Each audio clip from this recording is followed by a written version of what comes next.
జనవరి 7, 2009 ఉదయం 10 గంటలు బాంబే స్టాక్ ఎక్స్చేంజ్కి ఒక ఫ్యాక్స్ మెసేజ్ వచ్చింది. దాన్ని చదివిన ఇన్వెస్టర్ల గుండెలు ఆగిపోయాయి. అది కేవలం ఒక లెటర్ కాదు, ఒక సూసైడ్ నోట్. రాసింది ఎవరో కాదు, ఇండియన్ ఐటీ రంగానికి ఒకప్పుడు పోస్టర్ బాయ్గా నిలిచిన బి రామలింగరాజు.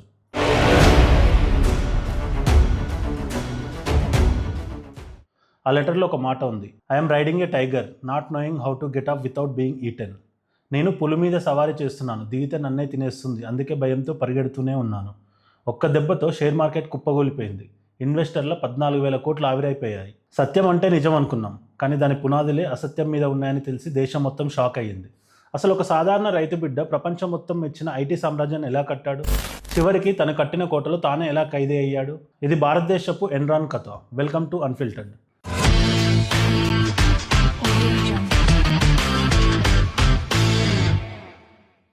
రామలింగరాజు భీమవరం నుంచి వచ్చిన ఒక సామాన్య కుటుంబం.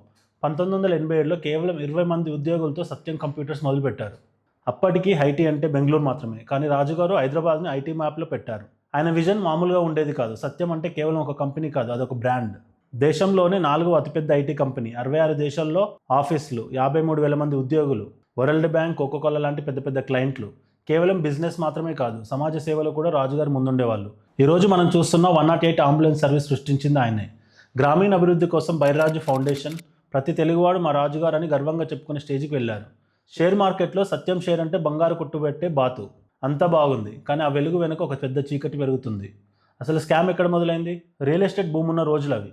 రాజుగారికి భూముల మీద ఆసక్తి పెరిగింది. తన కుటుంబం పేరు మీద 100 ఎకరాలు కొండ మొదలుపెట్టారు.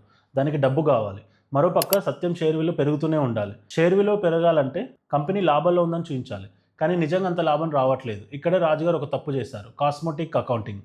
సింపుల్గా చెప్పాలంటే పాలలో నీళ్లు కలిపి అదంతా పాలే అని అమ్మినట్టు. ఫేక్ ఇన్వాయిస్లు, క్లయింట్ల నుంచి డబ్బులు రాకపోయినా వచ్చినట్టు నకిలీ బిల్లులు సృష్టించారు. ఫేక్ బ్యాంక్ స్టేట్మెంట్, బ్యాంకులో డబ్బు లేదు కానీ ఉన్నట్టు ఫేక్ స్టేట్మెంట్లు ఆడిటర్లకు చూపించారు. అసలు లేని 13,000 మంది ఉద్యోగులను సృష్టించి వాళ్ళ పేరు మీద జీతాలు డ్రా చేసి ఆ డబ్బును దారి మళ్ళించారు. లాభం 3 కోట్లు వస్తే 300 కోట్లని రాస్తారు. ప్రతి క్వార్టర్లో ఈ గ్యాప్ పెరుగుతూనే పోయింది. ఒక చిన్న అబద్ధంతో మొదలై అది కొండంత అయ్యింది. అదే పులి మీద సవారీ. ఆపితే దొరికిపోతారు, పరిగెడితే లోతుల్లోకి వెళ్ళిపోతారు. పులి మీద ఎవరైనా ఎంతకాలం సవారీ చేస్తారు? ఎప్పటికైనా దిగాల్సిందే కదా.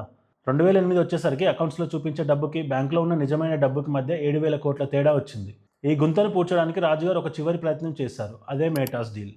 సత్యంని రివర్స్లో రాస్తే వచ్చేదే మేటాస్. ఇది రాజుగారి కొడుకుల రియల్ ఎస్టేట్ కంపెనీ. ఇందులో చాలా భూములు ఉన్నాయి.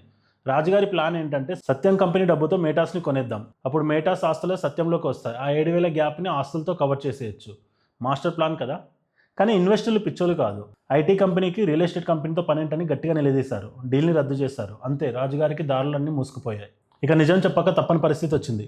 జనవరి 7న రాజుగారు ఒక లెటర్ రాశారు. లాభాలను ఎక్కువ చేసి చూపించాం, బ్యాంకులో ఉన్న 5,000 కోట్లు నిజం కాదు, వడ్డీలు నిజం కాదు, అదంతా కేవలం పేపర్ మీదే ఉంది అని ఒప్పుకున్నారు. ఆయన జైలుకు వెళ్ళారు. సత్యం షేర్ 500 రూపాయల నుంచి కేవలం 11 రూపాయలకు పడిపోయింది. లక్షల మంది ఇన్వెస్టర్లు రోడ్డు మీద పడ్డారు. ఉద్యోగులు దిక్కుతోచని స్థితిలో పడ్డారు. ఒక మనిషి అత్యాశ వేల కుటుంబాలను ముంచేసింది. కానీ ఇక్కడ జరిగిన ఒక మంచి విషయం ఏంటంటే ప్రభుత్వం వెంటనే స్పందించింది. కంపెనీని మూసేయకుండా వేలం వేసింది. టెక్ మహీంద్రా ముందుకొచ్చి సత్యంను కొనుగోలు చేసింది. మహీంద్రా సత్యంగా మారి ఆ తర్వాత పూర్తిగా టెక్ మహీంద్రాలో కలిసిపోయింది.